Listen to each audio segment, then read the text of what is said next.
ஏழு தலைமுறைகள் பாரம்பரியமிக்க ஒரே சித்த மருத்துவ ஸ்தாபனம் சேலம் சிவராஜ் சித்த வைத்தியசாலை. இப்பொழுது சேலம், ஈரோடு, சென்னை, ஹொசூர், திருப்பத்தூரில் தினசரி மருத்துவரை சந்திக்கலாம். தொடர்புக்கு 9842272250. He is brilliant. ஆனா அடிக்கடி ரொம்ப டயர்ட் ஆயிடுறான். லயன் டேட் சிரப் நோய் எதிர்ப்பு சக்தி அதிகமா இருக்கு. தினமும் 2 ஸ்பூன். மாதம்பட்டியில் ஓர் அற்புதம். பரிபூர்ணாஸ் ஐஸ்வர்யம் சீனியர்ஸ் லிவிங் பாரடைஸ். Phone 9942299940. இன்று இந்த நேர்காணலில் நம்ம கூட மூத்த பத்திரிகையாளர் திரு ரங்கராஜ் பாண்டே அவர்கள் இணைந்திருக்கிறார். அவர்கிட்ட கேட்கறதுக்கு நிறைய கேள்விகள் இருக்குது. வாங்க கேட்டு பதில்களை தெரிஞ்சுக்கலாம். சார் வணக்கம். முதல்ல ஸ்டாலின் அவர்கள் ராமதாஸ் அவர்கள் குறித்து கூறிய ஒரு வார்த்தை மிகப்பெரிய அளவில் சர்ச்சையை கிளப்பியிருக்கு. அதானி குழுமம் எதற்காக இவ்வளோ பெரிய சர்ச்சையில் மாட்டியிருக்கு அப்படிங்கிறது இன்னொரு பக்கம் இருந்தாலும், ராமதாஸ் அவர்கள் எழுப்பிய கேள்வி அப்படிங்கிறது முதல்வருக்கு ஏன் இவ்வளோ பெரிய ஒரு மன உளைச்சலை ஏற்படுத்தியிருக்கு அப்படின்னு சொல்லலாமா? ஏன்னா இந்த கேள்வி அப்படிங்கிறது சாதாரண கேள்வி. உங்களை ஏன் அவர் பார்த்தாரு, இந்த ரகசிய சந்திப்பின் பின்னணி என்ன அப்படின்னு தான் அவர் கேட்குறாரு. அப்படி இருக்கும்போது ஏன் முதல்வர் இப்படி ஒரு காட்டமான பதில் கொடுக்குறாரு? முதல்வர் கொடுத்தது காட்டமான பதிலாக நான் பார்க்கல முதல்ல. ஏன்னா அது அவர் வேலை வெட்டி இல்லாமல் அவர் பேசுகிறாரு அப்படிங்கிற சென்ஸ் ஒரு அவ்வளோ பெரிய குரூரமான ஒரு விஷயம் இல்லை. எங்கே இந்த பிரச்சனை இருந்துச்சுன்னா அவருடைய வயது காரணமாச்சு. திரு ராமதாஸ் இன்றைக்கி களமிறங்கி போராடக்கூடியவரில் அவர் மகன்கிட்ட வழிவிட்டு அவர் இருக்கார். ஒரு மெச்சூர்டு பொலிட்டீஷியன், ஒரு ஏஜ் ஓல்டு பொலிட்டீஷியன், வெட்டரன் அப்படிம்பாங்க. அந்த மாதிரி ஒரு முதிர்ந்த ஒரு அரசியல்வாதியாக இருக்கிறார். அப்போ அவர் ஒரு சண்டை சச்சரவு செஞ்சு ஒரு அரசியல் மேடைகளில் பேசுகிறவர் போல் ஒரு விஷயத்தை பேசுகிறது இல்லைங்கிறனால அவர் நம்ம அந்த இடத்துல ஒரு மரியாதைக்குரிய இடத்துல வச்சிடும் அந்த மாதிரி. அப்போ அவரை போய் சொல்லிட்டாங்களேங்கிறது தான் இதில் ஒரு பிரச்சனையை தவிர, இவர் பயன்படுத்தின வார்த்தை இதை விட பயங்கரமான வார்த்தையை தமிழக முதலமைச்சரே பயன்படுத்தியிருக்கிறார். எல்லா அரசியல்வாதிகளும் பயன்படுத்திருக்கிறாங்க. தமிழக முதலமைச்சர் இதோட பயங்கரமான. அப்போ வேலை வெட்டி இல்லாமல் அவர் தான் சும்மா சொல்கிறார், வீட்டில் உட்காந்துருக்காருன்னு சொல்கிறார் அப்படிங்கிற விஷயம் இப்படியா அவர் சொல்லுவார், இவ்வளோ மன உளைச்சலுக்காச்சும் அப்படி கவலைப்பட வேண்டியதில்லை. அவரை திரு ராமதாஸுடைய வயது, அனுபவம், முதிர்ச்சி இதனுடைய காரணமாக அவர் அப்படி சொல்கிறாங்களேங்கிறனால தான் அது ஒரு ஷாக்கை கிரியேட் பண்ணிச்சு. இந்த வார்த்தை இதை விட கடுமையான வார்த்தைகள் பயன்படுத்தப்பட்டிருக்குங்கிறத ஞாபகம் வச்சுக்கிட்டா கம்மியாக தான். ஆனால் இந்த ஒரு விஷயத்தில் இது குறித்து ஏன் இந்த கேள்வியை ரொம்ப அக்ரெசிவாக எல்லாரும் எழுப்புறாங்க அப்படின்னா, ஸ்டாலின் அவர்களுக்கு தெரியாத அரசியல் முதிர்ச்சி கிடையாது. ஏன்னா இந்த வார்த்தையை அவர் தெரிஞ்சு இதை பிரயோகப்படுத்தியிருக்க வேண்டாம். அப்போ அவர் வேணும்னே தானே அந்த இடத்துல சொல்லியிருக்காரு. பிரயோகப்படுத்திருக்க வேண்டாம் அப்படின்னா அவ்வளோ தப்பான வார்த்தை இல்லைன்னு சொல்கிறேன். ஒருத்தர் வேலை இல்லாமல் சொல்கிறாரு அப்படிங்கிறது ஒன்றும் அது எப்படிங்க உனக்கு ஒரு வேலை இல்லை அப்படிங்கிறத அன்றாட வாழ்க்கையில் எல்லாரும் பேசிகிட்டு இருக்கிறோம். அதை நான் உங்கள்கிட்ட சொல்லுவேன். நான் உங்கள் அப்பாட்ட சொல்ல மாட்டேன், நான் எங்கள் அப்பாட்ட சொல்ல மாட்டேன். அது என்னென்னா அந்த அனுபவம் நம்ம நண்பர்களுக்குள்ள தலங்களுக்கு இடையில் 2 கட்சி தலைவர். நீங்கள் ராமதாஸ் ஒரு கட்சி தலைவராகவும் திரு ஸ்டாலின் ஒரு கட்சி தலைவர்னு பார்த்தீங்கன்னா, டாக்டர் ராமதாஸ் ஸ்டாலின் சொன்னதை பெரிய பிழையாக பார்க்க முடியாது. திரும்ப நான் சொல்கிறேன், ஒரு கட்சி தலைவர் இன்னொரு கட்சி தலைவர். நம்ம எல்லா வருஷமும் செருப்பை எடுத்து காட்டார் திரு சீமான். மேடையில் பொதுவில் செருப்பு எடுத்து காட்டிவிட்டார். பிரதமரை பார்த்து புறம்போக்குன்னு சொல்லிட்டார் முதலமைச்சர். இப்படி எல்லா கட்சி தலைவர்களும் நீங்கள் கவர்னரை பார்த்து உதயநிதி சொல்லிட்டாரு, நீங்கள் உங்கள் கொள்கையை வெளியே சொல்லிங்க, செருப்புகள் அடிப்பாங்க அப்படின்ட்டார். எந்த வார்த்தையை யார் பயன்படுத்தலைன்றீங்க? அதெல்லாம் கம்பேர் பண்ணும்போது ஒரு பெரிய வார்த்தை இல்லை. பிரச்சனை எங்கன்னா அவர் நான் உங்களை சொன்னதான், உனக்கு ஒரு வேலை இல்லை சும்மா இருப்பா அப்படின்னு நான் உங்களை சொல்லிட முடியும். ஒரு உரிமை இல்லை. நீங்கள் ஒரு பத்திரிகையாளர், நான் ஒரு பத்திரிகையாளர். ஆனால் உங்களுடைய தகப்பனாரை என்னால் சொல்ல முடியாது, என்னுடைய தகப்பனார் என்னால் சொல்ல முடியாது. அவருடைய அனுபவம் காரணமாக, வயது காரணமாக, முதிர்ச்சி காரணமாக பெரியவர் அப்படிங்கிறது. அப்போ திரு ஸ்டாலினோட அவருடைய தகப்பனாரோட அரசியல் பண்ணவர் திரு ராமதாஸ். அப்போ ராமதாஸ் அவர்களை உங்களுக்கு வேலை இல்லை அப்படின்னு சொல்கிறது அவருடைய மகன் அன்புமணி ராமதாஸும் இவர் சம வயசுன்னு வச்சுக்கலாம். கலைஞரும் ராமதாஸும் சம தல அரசியல்வாதின்னு சொல்லலாம். அப்படி ஒரு கணக்கில் பார்க்கும்போது அப்படி சொன்னது ஒரு உறுத்து. என்னங்க அவ்வளோ ஒரு பெரிய மனுஷனை போய் சொல்லிட்டாரு அப்படின்னு உறுத்துச்சு. அதுக்கு இப்படிப்பட்ட வார்த்தையை பயன்படுத்துவாரான்னா அவ்வளோ ஆபாசமான வார்த்தையோ ரசக்குறைவான தரக்குறைவான வார்த்தையோ தவிர்த்திருக்கப்படணுமான்னு கேட்டிங்கன்னா 100%. அதில் நான் திரும்ப திரும்ப அரசியலில் எல்லா காலகட்டத்திலும் வலியுறுத்திட்டே வந்திருக்கேன். இனிய உளவாக எண்ணாத குரல் கனி இருப்ப காய் கவர்ந்தற்று தான். அதில் எனக்கு குழப்பமே இல்லை. நல்ல வார்த்தைகள் 100 இருக்கும், இதுக்கு பொல்லாத வார்த்தைகள் பேசுகிறீங்கிற இடத்துல தான் நினைக்கிறேன். அது யார் பேசினாலும் சரி தான், அதில் எனக்கு ஒன்றும் குழப்பம் இல்லை. இந்த இடத்துல அவ்வளோ பெரிய ஒரு அரசியல்வாதியை இப்படி சொல்லிவிட்டீங்களேங்கிற கணக்கு தானே தவிர இது ஒரு பெரிய இப்படிப்பட்ட வார்த்தையாக பேசிட்டீங்கன்னு சொல்கிறது அது ஒன்றும் கிடையாது. ஆனால் அதுக்கு பதில் சொல்லியிருக்கலாம் இல்லையா? செந்தில் பாலாஜி அவர்கள் பதில் கொடுத்துட்டாரு, அதனால இதுக்கு நான் பதில் சொல்ல முடியாது அப்படிங்கிறத நம்ம எப்படி எடுத்துக்க முடியும்? மடைமாற்ற மாதிரி இருக்கே. இல்லை, நீங்கள் அதானி விவகாரத்தை எடுத்தீங்க அப்படின்னா அதில் விளக்கம் சொல்ல வேண்டிய இடத்துல தமிழக அரசு இருக்குது. அதில் எந்த குழப்பமும் இல்லை. ஏன்னா அமெரிக்க நீதிமன்றத்தில் குறிப்பிடப்பட்டிருக்கக்கூடிய காலகட்டம் திராவிட முன்னேற்ற கழக அரசு. இப்போ இதுவே இதே திமுக நம்ம வச்சுக்கிடும். இந்த அமெரிக்க நீதிமன்றத்தில் சொல்லப்பட்ட அந்த குற்றச்சாட்டு 2019 2020 இருந்துச்சுன்னா இந்த திமுக அரசு என்ன செஞ்சுருக்கும்? மத்தியில் பிஜேபி, மாநிலத்தில் அதிமுகன்னு போட்டு பொழந்து கட்டியிருக்கும். அதை தான் நான் பல முறை சொல்லியிருக்கிறேன். திமுக ஆகச்சிறந்த எதிர்க்கட்சியாக செயல்பட்டு கொண்டிருக்கிறது, இங்கே இருக்கக்கூடிய எதிர்க்கட்சிகள் அப்படி செயல்படவில்லை அப்படின்னு. இதே நீ கொஞ்சம் நீங்கள் உங்கள் மனசாட்சி கூட்டு பாருங்கள், பார்க்குறோட மனசாட்சி போடுறேன். இந்த அதானியோடைய காலகட்டத்தில் 2019 அப்படின்னு இருந்துச்சுன்னா திமுக சண்டை மாறுதம் செஞ்சுருக்கும், சண்டை மாறுதமும் செஞ்சுருக்கும், இறங்கி அடித்து பண்ணியிருக்கும். அவங்களுக்கு ஒரு நல்ல ஒரு கொழுக்கொம்பு கையில் கிடச்சிருக்கும். ஆனால் என்ன செய்ய, திமுக போன்ற அதிமுக பாஜக போன்ற கட்சிகள் வந்து அப்படி ஒரு மேம்போக்காக விட்டுட்டு போயிடுறாங்க. திரு செந்தில் பாலாஜி அவர்கள் விளக்கம் கொடுத்துறாரு, மத்திய அரசு தெரிஞ்சிடும். ஆனால் மத்திய அரசு திட்டத்தில் மாநிலத்தை எவ்வளோ நடக்குங்க நம்ம கண்கூட பார்த்துருக்குறோம். அதில் உங்களுக்கு அதானி தமிழ்நாட்டில் இன்வெஸ்ட் பண்ணியிருக்காருங்கிற கண்கூட பார்த்துருக்கோம். அதானி தமிழ்நாட்டில் இருக்கக்கூடிய மூத்த முக்கியமான அரசியல் பெருமக்கள் குடும்பத்தினர் எல்லாரும் பார்த்து போயிருக்காரு, கண்கூட பார்த்துருக்கணும். அப்போ பதில் சொல்ல வேண்டிய கடமை கட்டாயம் இருக்குது. அந்த குறிப்பிட்டிருக்கக்கூடிய பீரியட் வந்து திமுக ஆட்சி. அப்போ கட்டாயம் பதில் சொல்லணும். அதில் குழப்பம், அது பதில் சொல்லப்பட வேண்டியதா அப்படின்னா ஆமாம், திமுக கடமைப்பட்டிருக்கான்னு ஆமாம், அதில் எந்த குழப்பமும் இல்லை. அப்போ அந்த இடத்துல பதில் சொல்லாமல் அதை கடந்து போகும்போது அப்போ எதிர்க்கட்சிகள் ஆப்வியஸாக கேள்வி கேட்க செய்வாங்களே சார். இந்த ஒரு ப்ரெஸ் மீட்டில் பதில் கொடுக்கலனாலும் அடுத்தடுத்து இந்த கேள்விகள் தொடர்ந்து வந்து கேட்கணும், கேட்கப்படுறது இல்லைங்கிறத என் கவலை. நான் தான் முதலே சொல்லிட்டேன், எதிர்க்கட்சிகள் போல செயல்படுவதில்லை, ஊடகங்கள் போல செயல்படுவதில்லை. ரெண்டு பேருமே தங்களுடைய கடமையில் குறை வைத்திருக்கிறார்கள் நான் கருதுறேன். அதில் எனக்கு எந்த குழப்பமும் இல்லை. இதுவே வந்து ஏடிஎம்கே பற்றி இருந்துச்சுன்னா வேறு மாதிரி இருக்கும். என்ன விவாதம் நடத்துகிறாங்க, அரசியல் சூப்பர் ஸ்டார் நான், சினிமா சூப்பர் ஸ்டார் ரஜினி, உண்மையில் சூப்பர் ஸ்டார் யார் அப்படின்னு விவாதம் நடத்துகிறாங்க. இங்கே விவாதம் யார் சூப்பர் ஸ்டாராக இருந்தாலும் மக்கள் யார் தேர்ந்தெடுக்கிறாலும் அவங்க சூப்பர் ஸ்டார் முடிஞ்சு வச்சுக்காத. அப்போ ரஜினி அரசியலுக்கு வரவே இல்லை, நீங்கள் வந்து எம்எல்ஏ எம்பி இல்லவே இல்லை, என்ன யார் சூப்பர் ஸ்டார்னு சண்டை ஓடிட்டு தான் என்ன கணக்கு இதில்? அதில் இல்லை இதான் இங்கே மக்கள் பிரச்சனைகள் நீங்கள் எடுத்து பார்க்கணும், அதை எடுத்து செய்யணும். அதை நீங்கள் செய்ய மாட்டேன்றீங்களே, அதான ஒரு பெரும் பிரச்சனை இருக்குது. நீங்கள் மதுரையிலேருந்து கன்னியாகுமரியிலேருந்து எல்லா ஊர்லேயும், கடலூர்லேருந்து மாயவரத்து எல்லா ஊர்லேயும் போராடிட்டு இருக்காங்க. எல்லாம் இந்த பக்கம் வெள்ளம் வந்து ஓடிட்டு இருக்கு. அவங்க வந்து வயக்காடு வந்து போயிட்டு இருக்கு, பாலாயிட்டுக்கு 33% தான் நாங்கள் வந்து இந்த வீரப்பதம் தான் நாங்கள் வந்து கொடுத்துருவோன்றார். அவன் கையில் எல்லாம் காசு இல்லாமல் அல்லாட்டுங்க விவசாயிகள். இதை பற்றி யார் பேசுகிறா?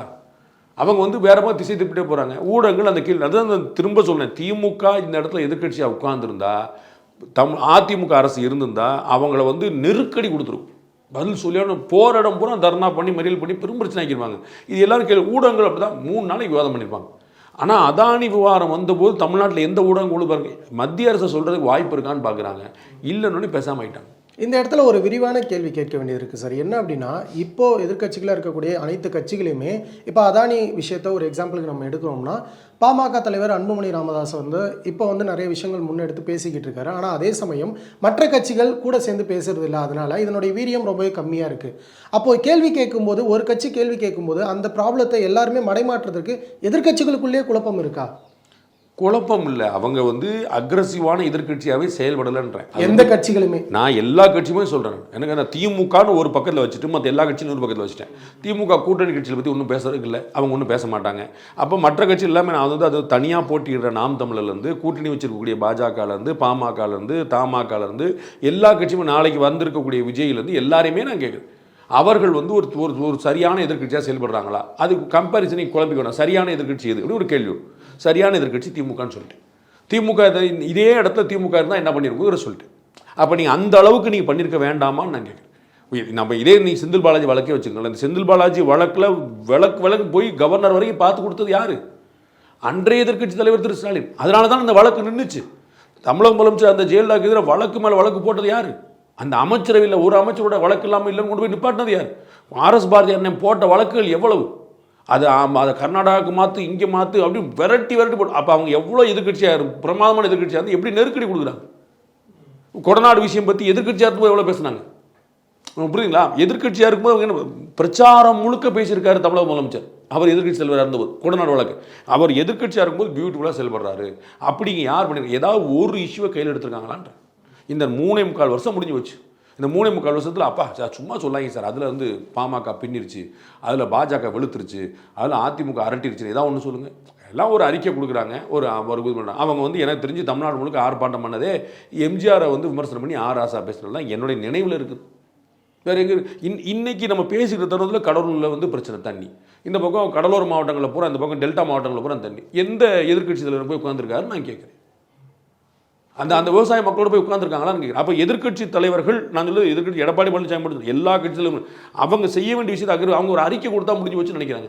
ஊடகங்கள் பூரா அவங்க அப்படி தான் உட்காந்துருக்காங்க. அப்போ நீங்கள் அறிக்கை கொடுத்தா எங்கே போடும்? அது 13ஆம் பக்கத்தில் போட்டு முடிச்சு விட்ருவாங்க. அப்போ இந்த இடத்துல அரசியல்வாதிகள் அரசியல் செய்ய தவறுகிறாங்களா, எதிர்கட்சியினுடைய பணியை செய்ய தவறுறாங்களா? ரெண்டுமே தான். அரசியல் செய்யணும்னே நான் சொல்கிறேன். அரசியலுங்கிறது ஒரு கெட்ட வார்த்தை கிடையாது சார். இதில் நீங்கள் அரசியல் பண்ணாதீர்கள்னு அரசியல்வாதிகள் சொல்கிறாங்க. எனக்கு புரியவே இல்லை ஸ்டேட்மெண்ட். எல்லா அரசியல்வாதிகளும், அது தமிழக முதலமைச்சர்லேருந்து ஜெயக்குமார் வரைக்கும் எல்லாரும் என்ன சொல்கிறாங்க, இதில் நீங்கள் அரசியல் செய்யக்கூடாது. அப்படின்னா அரசியல்னா கெட்டதா? அரசியல்னா சதியா? அரசியல் செய்யக்கூடாதுன்னு என்ன அர்த்தம்? அரசியலுங்கிற கெட்ட வார்த்தையா? அரசியல் செய்கிறது தானே சார் நீங்கள் அரசியல்வாதி உட்காந்துருக்கிறீங்க. உங்கள் கட்சி அரசியல் கட்சி தானே சார், பொலிட்டிக்கல் பார்ட்டி தானே சார். அப்புறம் பாலிடிக்ஸ் பண்ணக்கூடாதுன்னு அர்த்தம். பாலிடிக்ஸ் எப்படி நீங்கள் கெட்ட வார்த்தை, நீங்கள் அதை தான் பண்ணிட்டு இருக்கீங்க, நீங்கள் எப்படி கெட்ட வார்த்தை ஆகும்? எனக்கு புரியலையே. அரசியல் செய்யணும்னு நான் சொல்கிறேன். பாலம் வந்து சரியாக கட்டல, ரோடு சரியாக கட்டல, கொடுத்த ப்ராமிஸை நீங்கள் நிறைவேற்றலை. நீங்கள் வந்து 2 மாதத்துக்கு இருக்கக்கூடிய இபி பில்லை நான் 1 மாதத்துக்கு ஒருக்க மாற்றேன்னு சொன்னீங்களா இல்லையா? செஞ்சீங்களா? இன்றைக்கி போராட்டம் நடத்திட்டு இருக்கக்கூடிய ஆசிரியர் பெருமக்கள், அரசு ஊழியர்கள், பகுதி நேர ஆசிரியர் பெருமக்கள் அத்தனை பேருக்கு வந்து பணி நிரந்தரம் செய்யணும்னு சொன்னீங்களா இல்லையா? பெட்ரோல் டீசல் விலையை குறைப்போம்னு சொன்னீங்களா இல்லையா? பால் விலையை உயர்த்த மாட்டோம்னு சொன்னீங்களா இல்லையா? மின்சார கட்டணத்தை உயர்த்த மாட்டோம்னு சொன்னீங்களா இல்லையா? பேருந்து கட்டணத்தை உயர்த்த மாட்டோம்னு சொன்னீங்களா இல்லையா? சொத்து வரி உயர்த்த மாட்டோம்னு சொன்னீங்களா இல்லையா? இது அத்தனையுமே மாற்றி செஞ்சீங்களா இல்லையா? யார் கேட்கணும்? இப்போ இவ்வளவு விஷயத்தை நான் என் நினைவில் இருக்கிறது சொல்லுறேன். இது இன்னும் 100 நான் சொல்லுவேன். இது கல்வி கடன் தள்ளுபடி பண்ணு சொன்னீங்களா இல்லையா? எங்க அப்புறம் தகுதி வாய்ந்தன்னு ஒரு வார்த்தையை புதுசாக சேர்த்தீங்களா இல்லையா? அப்போ எல்லா தரப்பு மக்களுக்குமான போக்குவரத்து ஊழியர்கள் உட்பட அத்தனை பேருமான பிரச்சனை வச்சுக்கிட்டு இருக்கிறீங்க. எந்த கட்சி இதை பிடிக்குது? அந்தந்த ஊழியர்கள் அங்கங்கே ஆர்ப்பாட்டம் பண்ணுறாங்க. இன்றைக்கி அரசு மருத்துவர்கள் ஆர்ப்பாட்டம் பண்ணிட்டு இருக்கிறாங்களே. டிடிவி தினம் ஒரு அறிக்கை கொடுக்குறாரு, அரசு ஊழியர் அரசு மருத்துவர்களை நீங்கள் வந்து அவமரியாதை பண்ணாதீங்க முடிஞ்சு வச்சு. அவங்க கிளம்பிட்டாங்க. ஏன் திரு டிடிவி தினம் போய் நின்னாங்க அந்த 10 டாக்டர் இன்றைக்கி ஒரு நாள் போல நிற்கிறேன். காலைல 9 மணி போய் சாயந்தரம் 6 மணிக்கு வீட்டுக்கு போயிருப்பேன். நம்ம வந்து அங்கே போய் நான் படுத்து வந்து ரோடு ரோக்கோ பண்ண சொல்லியே, சாலை மறியல் பண்ண சொல்லியே அந்த மக்களோட போய் நிற்க வேண்டியதானே. எல்லா தலைவரும் போய் அந்த அரசு மருத்துவருடைய கோரிக்கை நியாயமானதா இல்லையா? வேலை செஞ்சுட்டு இருக்கிற ஒருத்தர் கத்தியால் குத்திவிடுவாங்கன்னு என்ன பாதுகாப்பு இருக்குது? அதை கேட்பாங்களா இல்லையா? அப்போ போய் அங்கே நிற்கலாம்ல? நீங்கள் எந்த தலைவர் போய் நிற்கிறீங்க? எல்லா அரசுலையும் பிறந்த 10ஆம் தேதி நம்ம கேள்விப்பட்டேன், அந்த பகுதி நேர ஆசிரியர்கள் போராட்டம் பண்ணுறாங்க. எல்லா இடத்துலையும் எல்லாரும் போராட்டம் பண்ணிகிட்டே இருக்காங்க. ஓடிட்டு தமிழ்நாடு முழுக்க போராட்டம். யார் அப்போ வந்து எதிர்க்கட்சிகள் ஆதரவு கொடுக்கலன்னு அந்த போராட்டத்துக்கு என்ன வேல்யூ இருக்கும்? ஆனால் இந்த இடத்துல இன்னொரு முக்கியமான கேள்வி, அப்பார்ட் ஃப்ரம் தி டாப்பிக்காக இருந்தாலுமே இதை நீங்கள் சொன்னதுனால இதை கேட்கணும் சார். என்ன அப்படின்னா, அதிமுகவாக இருக்கட்டும், பாஜகவாக இருக்கட்டும், பாமகவாக இருக்கட்டும், அமமுகவாக இருக்கட்டும், எல்லா கட்சிகளுமே ஏதோ ஒரு கட்டத்தில் ஏதோ ஒரு இடத்துல போராட்ட காலத்தில் இருக்காங்க. ஒரு இடத்துல போராட்டம் பண்ணுறாங்க. இப்போ நீங்கள் குறிப்பிட்ட மருத்துவர்களுடைய போராட்ட காலத்தில் கூட பாஜக நேரில் போயிருந்தாங்க, அதிமுக நேரில் போயிருந்தாங்க, ஆதரவு தெரிவிச்சிருந்தாங்க, அவங்களுக்கு உரிய பாதுகாப்பு வழங்கணும்னு சொல்லி இருந்தாங்க.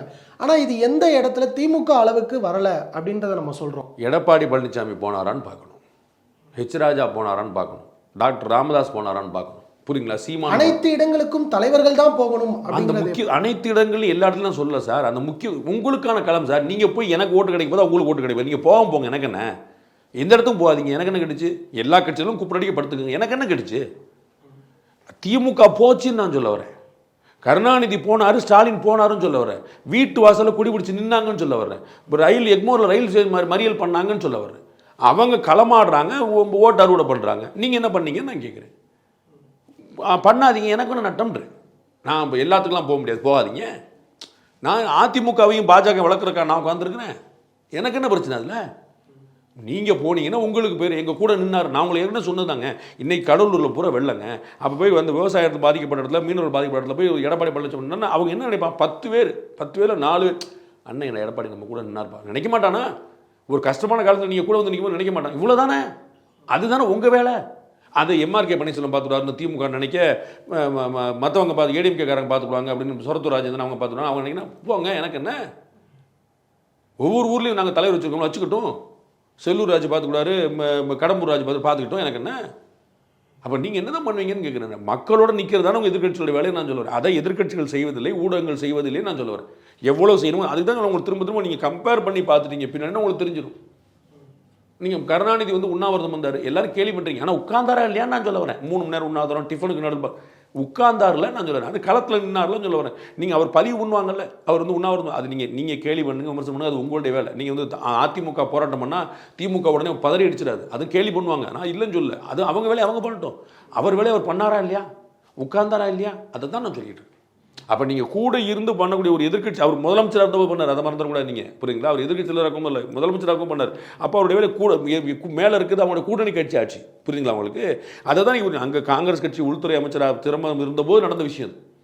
அவங்களுடைய ஆட்சி காலம் 2006, 2011, 2009 பீக்லேருந்து அடுத்த பார்லிமெண்ட்டில் நடக்கும்போது பண்ணார். அப்போ அவர்களுடைய கூட்டணியாகவே இருந்தாலும் எதிர்த்து நின்னார்லன்னு சொல்ல வரேன். உங்களுடைய விமர்சனங்கள் நான் பிறந்தல்றேன். நான் அவரை வந்து நான் கேட்குறேன், அப்புறம் போராளியாக நின்னாரா, அதை நீங்கள் இங்கே இருக்கிற கட்சிகள் செய்கிறாங்களான்னு கேட்குறேன். அதை நீங்கள் செஞ்சால் தானே உங்களுக்கு வந்து நிற்கும். இப்போ நீங்கள் 4 பேர் வந்து 6 பேர் வந்து விஜயனுடைய மாநாட்டில் போனவங்க வந்து இறந்து போனாங்க, அவருடைய குடும்பத்தை கூட்டு பார்க்குறாங்க, அவ்வளோதான் கணக்கு இருக்குல்ல. அப்போ வந்து அவர் குடும்பம், அப்போ இதுதானே எல்லோரும் இருப்பாங்க. அவர் ஏன் கூட்டு பார்க்கணும்? ஆனந்த் போய் பார்த்துருக்கலாம்ல, இல்லை அந்த 10 லட்ச ரூபா காசு கொடுத்தா முடிஞ்சு வச்சு போயிருக்கலாம்ல. நீங்கள் இது கள்ளக்குறிச்சியில் வந்து 65-70 பேர் இறந்தபோது வந்து எதுக்கு அத்தனை அமைச்சர் பெருமக்களும் போனாங்க, எதுக்கு உதயநிதி ஸ்டாலின் போனார், எதுக்கு அத்தனை பேர் போனாங்க? களத்தில் நிற்கிறது ஒன்று இருக்குதா இல்லையா? யார் நிற்கிறான்னு கேட்குறேன். முதல்வர் அவர்கள் கூறிய கருத்துக்கு அன்புமணி ராமதாஸ் அவர்கள் ஒரு காட்டமான விமர்சனத்தையும் முன்வைத்திருந்தார். என்ன சொல்கிறார் அப்படின்னா, 2006 எங்களுடைய தயவில் தான் நீங்கள் வந்து ஆட்சியில் இருந்தீங்க அப்படிங்கிறத மறந்துடக்கூடாது. கலைஞர் அவர்களுடைய மறைவிற்கு பிறகு அவர்களுடைய உடலை நீங்கள் அடக்கம் செய்கிறது கூட நாங்கள் கொடுத்த வழக்கை வாபஸ் வாங்கினதுனால தான் அனுமதி கிடைச்சிது. அதே போல் அவருடைய வயதிற்கு மரியாதை கொடுத்து பேசுங்க, உங்களுடைய முதல்வர் பதவிக்கு இது அழகில்லை அப்படிங்கிற மாதிரி விமர்சனங்களை முன்வைக்கிறாரு. சரிதான், அதில் வந்து உண்மை தான். 2006 நடந்தது உண்மை தான். அவங்க கேஸை வாபஸ் வாங்கினால தான் கிடச்சிங்கிறது உண்மை தான். எல்லாமே உண்மை தான். அதில் நான் ஏற்கனவே சொல்லும்போது அவர் சொன்னது தான் நான் சொல்கிறேன், நான் சொன்னது தான் அவர் சொல்கிறார். அந்த வயது முதிர்ச்சி அனுபவத்துக்கு நம்ம அந்த வார்த்தையை பயன்படுத்திக்கணும், அவ்வளோதான். அந்த வார்த்தையில் ஒரு பெரிய குற்றமாக பிழையான்னு அது இல்லை. ஆனால் அவர்கிட்ட தான் உங்களுக்கு வந்து உதாரணம் சொல்லிட்டேன், அவரை எடுத்து சொல்லியிருக்கலாமான்னா வேண்டாம், தவிர்த்துக்கலாங்கிறது தான். ஆனால் அந்த வழக்கை வந்து மிரட்டி தான் வாபஸ் வாங்க வச்சாங்க அப்படிங்கிற ஒரு கருத்தை அதிமுகவினர் முன்வைக்கிறாங்களே. அதை ராமதாஸ் சொல்லணும்ல, அன்புமணி சொல்லணும். அவங்க சொல்லி நாங்கள் வாபஸ் வாங்கணும். அவங்க வந்து ஒரு சங்கடமான நிலைமை எப்பயுமேங்க. அந்த உணர்வுபூர்வமான தருணத்தில் எல்லாருமே ஒன்றா செஞ்சுருவாங்க. அதில் வந்து ஒன்றும் குழப்பம் இல்லை. நம்ம வந்து கருணாநிதி அவர்களை காட்டமாக விமர்சனம் பண்ணுவாங்க. அவர் இருக்கும்போது, அவர் இப்போ இல்லை, அப்போ தன்மையாக தான் விமர்சனம் பண்ணுவாங்க. இது வந்து நம்முடைய குணம், நம்முடைய பழக்கம், நம்முடைய கலாச்சாரம். புரியுங்களா? இருக்கிற நம்ம இது வயதான சொல்ல இல்லாதவர்கள், வயதானவர்கள், குடும்பத்தில் மூத்தவர்கள், பெண்கள், இவங்களுக்கெல்லாம் மரியாதை கொடுக்கறது இந்த மண்ணின் பழக்கம், மரபு. அதனால தான் நம்ம சொல்கிறோம். இப்போ கருணாநிதி வந்து இருந்தாரா ஊழல் பண்ணாருன்னு சண்டைக்கு எல்லாரும் வருவாங்க. ஆனால் இன்றைக்கி யாரும் கருணாநிதி பேச மாட்டாங்க, ஸ்டாலின் பேசுவாங்க. ஏன் கருணாநிதி இல்லை உடுப்பா, அது ஜெயலலிதா உடுப்பா, அது எம்ஜிஆர் உடுப்பா, ராஜீவ்காந்தி இருந்தபோது போஃபர்ஸ் சண்டைக்கு போவாங்க. அவர் இருந்தபோது, அவர் இறந்த பிறகு அவர் பேச மாட்டார், அது உடுப்பா அப்படின்னு. அதுதான் நம்முடைய மரபு. அதுபோல தான் முதியவர்களுக்கு, அதுபோல தான் பெண்களுக்கு, அதுபோல தான் மாற்றுத்திறனாளிகளுக்கு, அதுபோல தான் குழந்தைகளுக்கு இந்த ஸ்பெஷல் அட்டென்ஷன் கொடுக்குறது நம்முடைய வழக்கம். அது அவர் அப்படி பேசிக்கக்கூடாது, அவ்வளோதான். இவர் பேசுனது தப்பா அப்படின்னா அந்த இடத்துக்கு நான் போகலை, தப்பு இல்லைன்னு நான் சொல்லுவேன். அவரை பேசியிருக்கலாமா நான் தப்புன்னு சொல்லுவேன். உங்களுக்கு புரியுங்களா? அப்போ நம்ம யாரை சொல்கிறோம் அப்படிங்கிறது. எடப்பாடி பழனிசாமி ஸ்டாலின் விமர்சனம் பண்ணார், நம்ம ஒன்றும் சொல்கிறதுக்கு இல்லை. உங்களுக்கு புரியுங்களா? அப்போ உதயநிதி ஸ்டாலின் வந்து எடப்பாடி பழனிசாமி விமர்சனம் பண்ணுறாரு. அப்போ கண்டெம்பரரி பாலிடிக்ஸில் நீங்கள் 4 பேசிக்கோங்க. ஆனால் இவங்களுக்கும் ஒரு மெச்சூர்டு லெவல் இருக்குல்ல. அப்போ திரு பண்டூட்டி ராமச்சந்திரன் இருக்கிறார். அவர் பண்டூட்டி ராமச்சந்திரன் இன்னொரு அவர் அரசியல்வாதி தானே, கண்டெம்பரரி இன்னொரு. ஆனால் அவருடைய வயதுக்கு முதிர்ச்சிக்கு அனுபவத்துக்கு நீங்கள் வந்து அவரை வந்து என்ன பெரிய பண்டூட்டி அப்படி சொல்லிட முடியாது. அது மரியாதை கொடுக்கும். அதுதான் நம்ம எதிர்பார்க்குறோம். அப்போ திரு அன்புமணி ராமதாஸ் சொன்னது சரி, நான் உடன்படுறேன். இந்த ஒரு கருத்தை பொறுத்த வரைக்குமே பாஜகவினுடைய தலைமை உடனடியாக அவர்களுக்கு ஆதரவு தெரிவிக்கிற மாதிரி கூட்டணி கட்சியே உள்ள இறங்கி அப்படின்னும் போது அப்போ அந்த பக்கம் கூட்டணி ரொம்ப ஸ்ட்ராங்கா இருக்கு அப்படிங்கிறத இந்த வெளிச்சத்தை அதை வச்சு அப்படி முடிவு பண்ண முடியாது. இந்த டாக்டர் ராமதாஸை வந்து இப்போ நான் ஆதரித்து சொல்லியிருக்கேன். அப்போ டாக்டர் ராமதாஸோடைய எல்லா சித்தாந்தையும் நான் ஆதரிக்கிறேன்னு சொல்ல முடியாது. நாளைக்கும் ஆதரிப்பேன்னு சொல்ல முடியும். நாளைக்கு நீங்கள் வேறு கேள்வி கேட்டால் வேறு, இப்போ வேறு கேட்டால் வேறு பதில் சொல்லிடுவேன், அது வேறு விஷயம். இன்னைக்கு அவர்கள் ஒற்றுமையாக இருக்கிறார்கள். கூட்டணிங்கிறது 2025 டிசம்பரில் தான் இறுதியாகும். அது வரைக்கும் யாருனாலும் எங்கனாலும் போல அதில் வந்து குழப்பம் இல்லை. இப்போ வந்து திமுக கூட பாமக கூட்டணி சேராதுன்னு வேணால் முடிவுக்கு வரலாம்.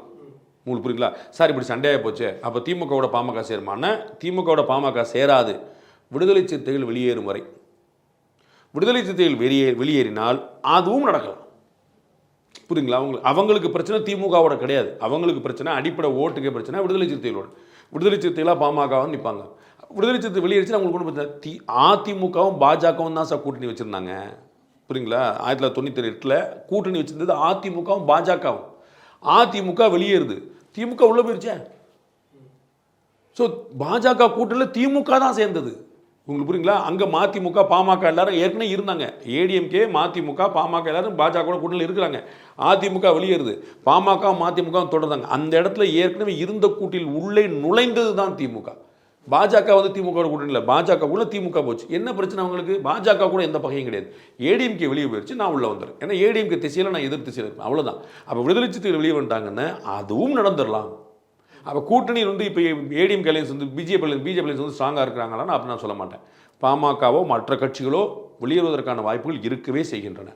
ஆனால் இந்த இடத்துல ஏன் இந்த கேள்வி நான் கேட்டேன் அப்படின்னா, அண்ணாமலை அவர்கள் தலைமை பொறுப்பில் இருந்த வரைக்கும் எல்லாருமே சொன்ன விஷயம் என்னன்னா, அவரால் தான் தலைவர், அவரால் தான் வந்து அதிமுக கூட்டணியிலிருந்து வெளியில போயிட்டாங்க அப்படிங்கிற ஒரு விஷயம். ஆனா அதே சமயத்துல இப்பயும் அவர் தான் தலைமையை வகிக்கிறாரு அப்படின்னும் போது இந்த கூட்டணி கரெக்டா காம்பாக்டா இப்போ வரைக்கும் தொடருது இல்லை? இந்த கூட்டணி நல்லா இருக்குது, இன்னமும் வலுப்படுத்தணும், இன்னமும் கூட்டணி கட்சிகள் சேரணும், இன்னமும் வலுவான கூட்டணியா மாறணும்.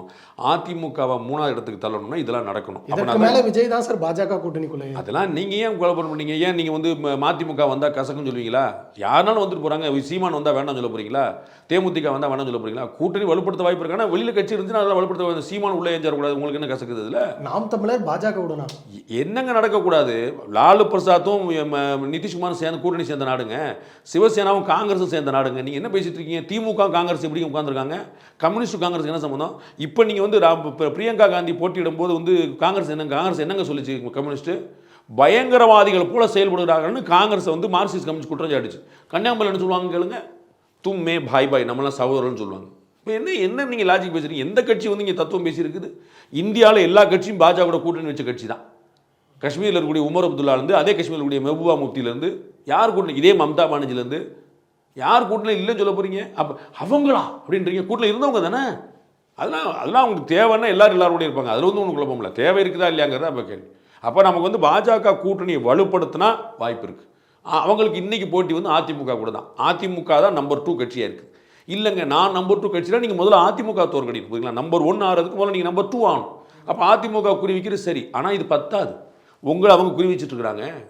உங்கள் கூட நீங்கள் எப்படி அவங்க கூட 4 எடுக்க பார்ப்பீங்க, அப்புறம் உங்கள் கூட 4 எடுக்க பார்த்துட்டு இருப்பாங்க. அப்போ இது தொடருமாங்கிறது 2027 தான் பார்க்க முடியும். சார், நீங்கள் குறிப்பிட்டதுலேருந்து என்னோட இறுதி கேள்வி என்ன அப்படின்னா, பாஜக அதிமுகவினுடைய இடத்தை குறி வைக்கிறது சரி, ஆனால் அதிமுக திமுகவினுடைய இடத்தை தானே குறி வைக்கணும். அதை தவிர்த்து ஏன் பாஜகவுடைய கூட்டணியை உடைக்கணும்னு எதிர்பார்க்குறாங்க? அதிமுக வந்து திமுக இடத்தை தான் பிடிக்க பார்க்குது. அது கொஞ்சம் ஆடிட்டு இருக்கிறதுனால வந்து இவங்களுக்குலாம் பதில் சொல்ல வேண்டிய நிலைமையில் இருக்குது. அவங்க வந்து ஸ்ட்ராங் ஆகிட்டாங்கன்னா அவங்க அப்படி தான் பார்ப்பாங்க. திமுக வந்து மோடி பற்றி தானே பேசுவாங்க, அண்ணாமலை பற்றி பேசாது. ஏன்னா அவங்க வந்து பாஜகனாலே எங்களுக்கு வந்து மோடி தான், நீங்களாம் கிடையாது, நாங்கள் only parliament, only Delhi, no Tamil Nadu அப்படிம்பாங்க. அது வந்து அந்த ரேஞ்சு. அது மாதிரி தான் திரு எடப்பாடி பழனிசாமி அப்படி தான் ட்ரை பண்ணுவார். ஆனால் அவருக்கு வந்து தேர்தல்கள் அவர் எதிர்பார்த்த வெற்றிகள் கிடைக்காதனால அவங்களுக்கு வந்து ஒரு இந்த நிர்பந்தம் இருக்குது. நம்பர் 2 யார்? விஜய் வந்துருவாரா? எல்லாரும் ஏன் பேசுகிறீங்க? இப்போ விஜயோட ஓட்டு என்னன்னு தெரியல. அப்போ அவர் எடுத்துருவாரா? அப்போ சீமான் வளர்ந்துருவாரா? பாஜக வளர்ந்துருமா? இந்த கேள்வியே வருது. அதிமுக நம்பர் 1 கட்சியாக இருந்தால் இந்த கேள்வியிலே கிடையாது. அவங்க நம்பர் 1 கட்சியாக இல்லை, நம்பர் 2 கட்சியாக இருக்காங்க. நம்பர் 2ல் வந்து ஓட்டு சதவீதம் பயங்கரமாக கீழே விழுந்திருக்கு.